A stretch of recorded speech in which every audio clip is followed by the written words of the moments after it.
Откако е избра фирмата која ќе ги урива дивоградбите во Кочани, вршителот на должност градоначалник Венко Крстевски денеска до јавното обвинителство поднесе и кривична пријава против угостителите за узурпација и бесправна градба во Кочанскиот трговски центар. Според Крстевски, по направените контроли, утврдено е дека и трговскиот центар наликува на дискотеката Пулс, во која загинаа 62 лица, а на 200 беа повредени. Во пријавата стои дека угостителските услуги се вршат во дивоградби и елаборатите не соодветствуваат со реалната слика.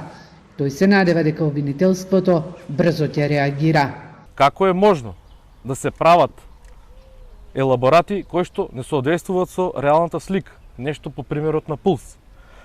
Даден е налог за постапување на инспекторката за животна средина да ги провери сите елаборати на сите угостителски објекти дали соодветствуваат со нивната реална слика. Со жалење можам да констатирам дека на угостителите кои што работат незаконски и нерегуларно побитен им е личниот профит отколку безбедноста и здравието на граѓаните. Крстевски повара одговори од Агенцијата за храна и ветеринарство и од Државниот пазарен инспекторат како е можно да толерираат угостители кои работат во дивоградби и представуваат сериозна закона по безбедноста на граѓаните.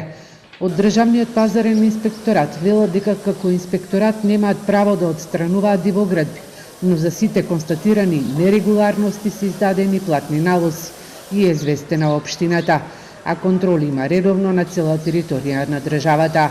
Од Агенцијата за храна и ветеринарство со одговор дека и тие немаат надлежности за кои се повикани.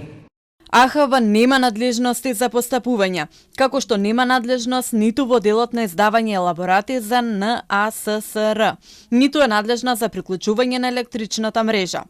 Основно е операторите да се регистрираат како оператори со храна во АХВ, зашто освен пополнетото барање за регистрација на објектите операторите со храна од неживотинско потекло, потребно е да го достават и решението за упис во Централен регистар, доказ за право на користење на објекти и доказ за платена административна такса.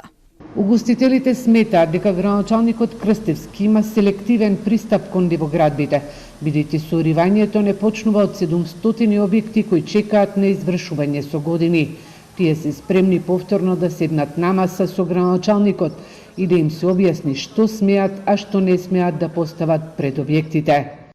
Рушењето на времените објекти нема да биде од корист ни на нас, собствениците и вработените, ниту на општината, а најмалку на граѓаните.